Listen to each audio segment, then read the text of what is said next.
NFL highlights coming. We check in on the NBA and the Golden State Warriors 14-2, getting Steph back for Sunday's game after missing a game. They welcome the Raptors, and they're off to a good start.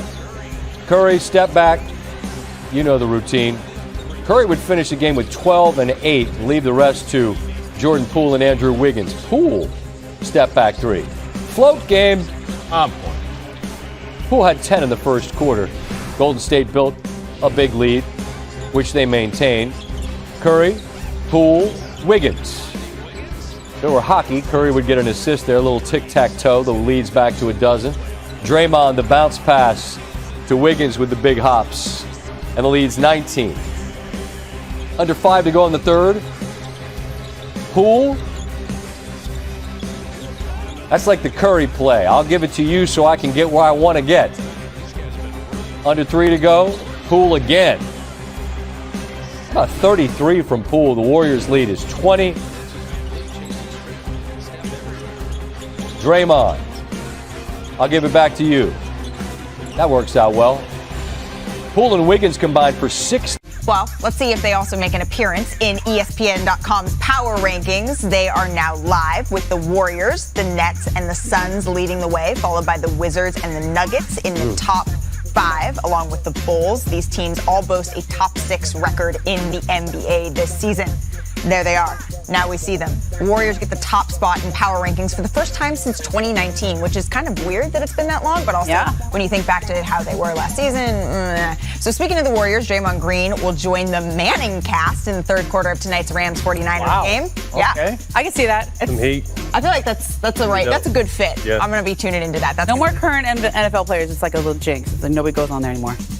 Okay. Seriously. Let's see if that plays out. But I want to power rank here. I appreciate ESPN.com's power rankings, but I want to see what my fine folks here got. So, Zach, I want to start with you. Who is your top 5 in power rankings? Well, the top 3 are a no-brainer. It's exactly what they were on that graphic there. Warriors, Nets, Suns. You got to respect the Suns. They've won 8 in a row. They're killing it. I went Nuggets, Heat. Look, I'm a pedigree guy. I consider what you did last season, what your track record is. So apologies to the Wiz, who really should be on it, to the Bulls, to the Cavs. I'm sorry. The pedigree is what it is. I need to see a little more before I put you here. The Jazz, you've lost 4 out of 5. The Clips, you're 8 and 5. And the Jazz, by the way, the Heat whitewashed them in Utah. So those are my top 5. But it's really the top 3. And then I think there's a little bit of a gap. There's a discussion to be had. Ramona, is there any crossover in your power rankings? Yeah, I think we have the same top 4, right? Top 4. Top 4. Waiting for them to put mine up. Well, look, it's the Warriors, Nets, and Suns. Okay, but then I went with the Wizards because I want to respect the top team in the Eastern Conference, and I gave a little nod to the Clippers. I know they lost against the Bulls last night, but that was their third game in 4 nights. They've been doing great, and I think there's a respect for how they have played in the last 7 games. That win streak just ended last night. Okay, I can see that. I have a question for you, but I want to see Matt's power rankings first. Similar top 3, and I really went back and forth with 4 and 5. They flopped positions on the way to the car, on the way to the studio today. So my 4th is Chicago and 5th is the Wizards. Okay. The Wizards top in the East. I just really like the Bulls and what they're coming into, and we know they're not fully healthy yet. So they're definitely a team to be reckoned with, I think. And then the top 3 speak for themselves. So for the Warriors, for you, they get your top billing. Do you think that when you reflect back on the We Believe, do you feel like you have a part of this? Like you set the foundation for what we're seeing now? Well, I definitely think Nelly brought that small ball mentality, undersized power forwards and centers that are more playmakers and shooters, and they've took it to another level. I got a chance to go back in 17 and just kind of be a fly on the wall to the greatness they developed and built there, and it's just beautiful to see because they hit rock bottom and everyone really appreciated stepping on them while they could, but now this team's on the way back up with a lot of also trade assets that people aren't realizing. A lot of these young players are really starting to show their worth, and when they get fully healthy, they may have some willing and nilly to do at the deadline. Do you feel like you know them though, Zach? Like the Warriors team, we talk about the Lakers, for example. Obviously, they've had a whole bunch of different injuries, young guys that weren't able to play when they potentially wanted them to early on in the season to get that sort of gelling. With the Warriors, they've had, James Wiseman. Where's he going to fit? These types of small, Klay Thompson, how's he going to come back? Do you feel the same, what was your word, murkiness about the Warriors? Opposite of clarity. I don't know. I'll tell you though, Kuminga's given them good minutes off the bench lately. That's interesting. Yeah. But my whole thing about being bullish on the Warriors was they just know their identity. They have a style of play. I was talking to someone on a team that recently played them. in the regular season, they're so different from every other team that you coming off a back-to-back, like you're just not prepared for the way they play, for Steph running around and all that stuff. In a playoff series, you have a little time to warm up and adjust them, but in the regular season, they're really hard to play against. They have a bunch of guys who fit that style, who know how to play it. That's really powerful. And I'd say one good point that is really used to be a staple back in the day, their core stayed together. Bringing Andre Iguodala back was important to just the morality and the energy of their team, but it's rare that the core stays together these days with all the stars that are normally on the move. Although Clay has been hurt, their core pieces have stayed together, and that's why as soon as they get the right pieces, they keep picking up where they left off. Let's file this under good problems to have. They've almost gotten back too fast. Because this year, in some ways, should be a year for It's Andre Iguodala, a guy that they brought back, a guy that they know is so valuable. And Richard, fix your damn face, bro.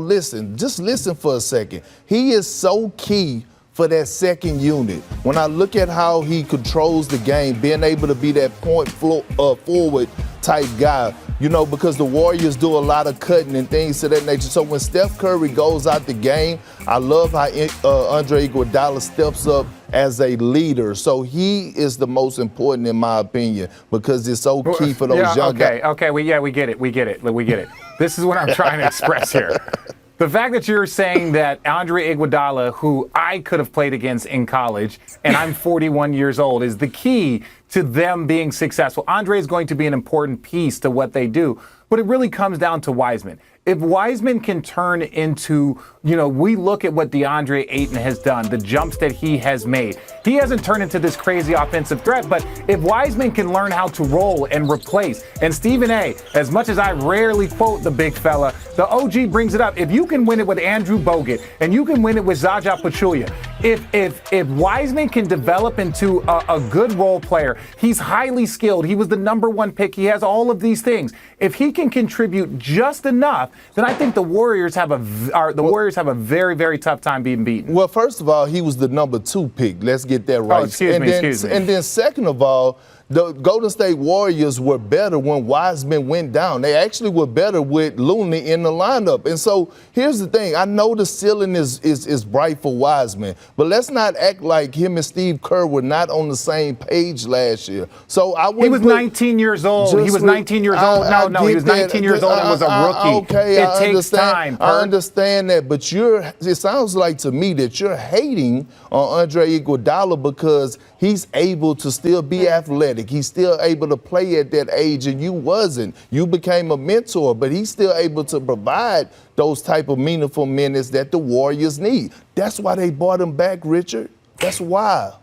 Yeah, Andre Iguodala will be the key to winning the championship for the Warriors. Well, he was